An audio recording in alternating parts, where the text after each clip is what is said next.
aquel tiempo, dijo Jesús a uno de los principales fariseos que lo habían invitado: cuando des una comida o una cena, no invites a tus amigos, ni a tus hermanos, ni a tus parientes, ni a los vecinos ricos, porque corresponderán invitándote y quedarás pagado. Cuando des un banquete, invita a pobres, lisiados, cojos y ciegos. Dichoso tú, porque no pueden pagarte. Te pagarán cuando resuciten los justos. Palabra del Señor. Gloria a ti, Señor Jesús.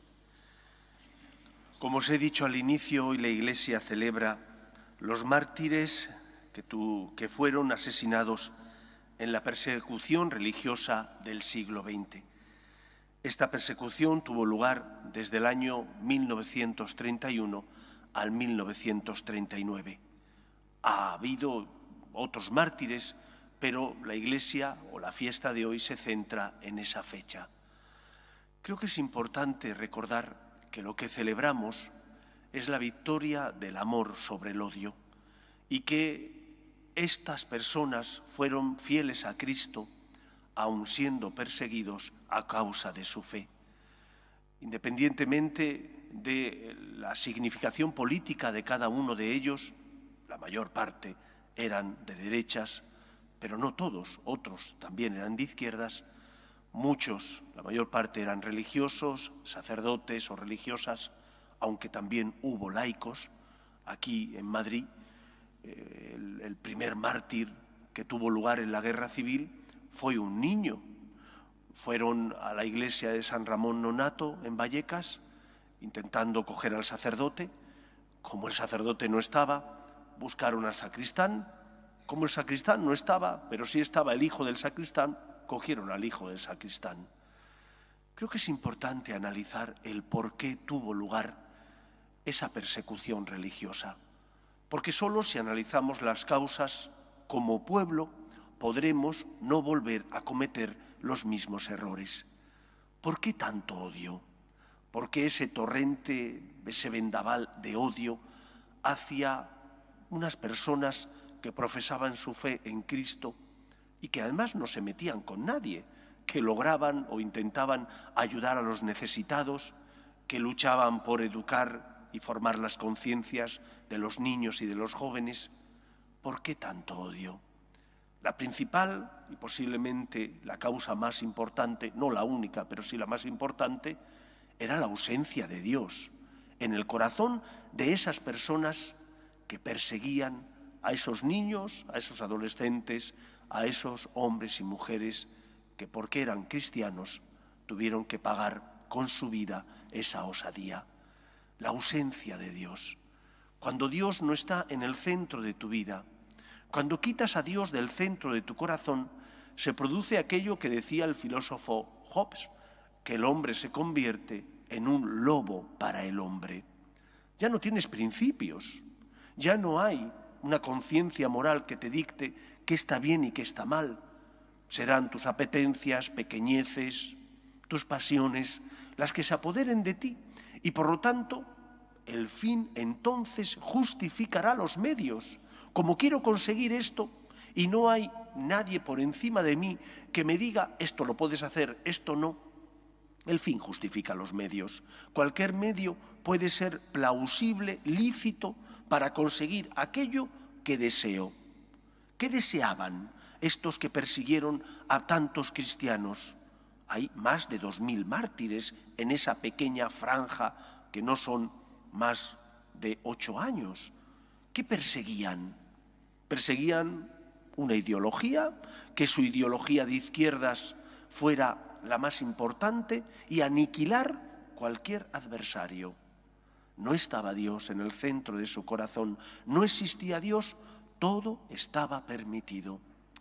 Por eso la Iglesia, en esta nueva evangelización de Occidente, tiene que darse cuenta que el centro no puede ser el ecologismo, que el centro no puede ser tampoco la paz política, que el centro tiene que ser poner a Dios en el lugar en nuestro corazón que le corresponde.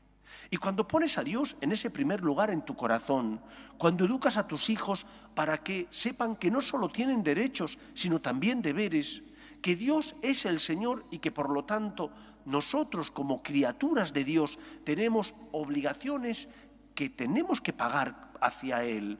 Él tiene derechos, nosotros deberes. Cuando educas de esa manera, construyes un edificio que no se va a venir abajo cuando ya no sientas a Dios, que hay muchas veces en la vida donde atravesamos la noche oscura, o cuando Dios ya no te da lo que tú le pides. Pero cuando tú educas solo en el mero sentimiento o en la necesidad, acudes solo a Dios cuando estás necesitado, entonces, cuando no tengas nada que pedir o cuando no sientas a Dios, dejarás de amarle, dejarás de rezar, dejarás de venir a misa, dejarás de confesarte.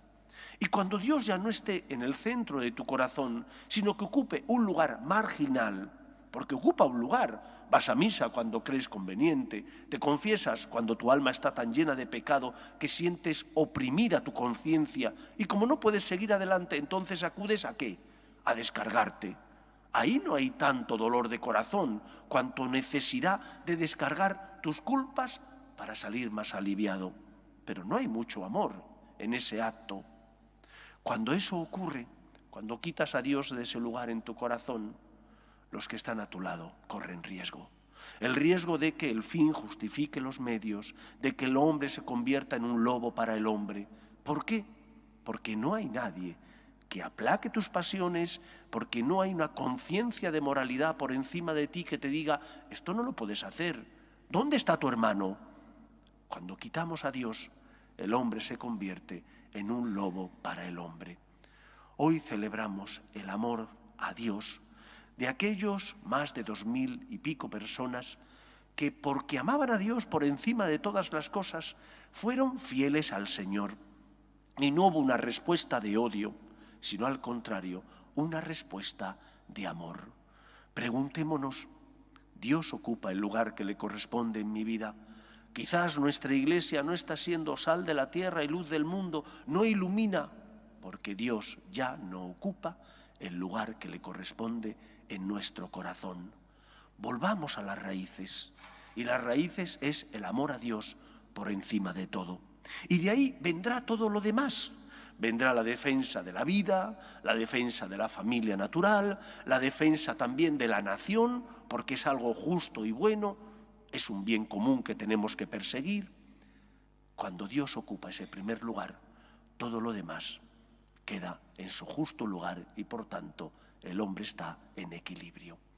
Pidamos al Señor la intercesión de los santos mártires, que desde el cielo intercedan por nosotros, para que, como muchos de ellos murieron gritando «Viva Cristo Rey», así también lo hagamos nosotros, con las palabras y con los hechos y acontecimientos.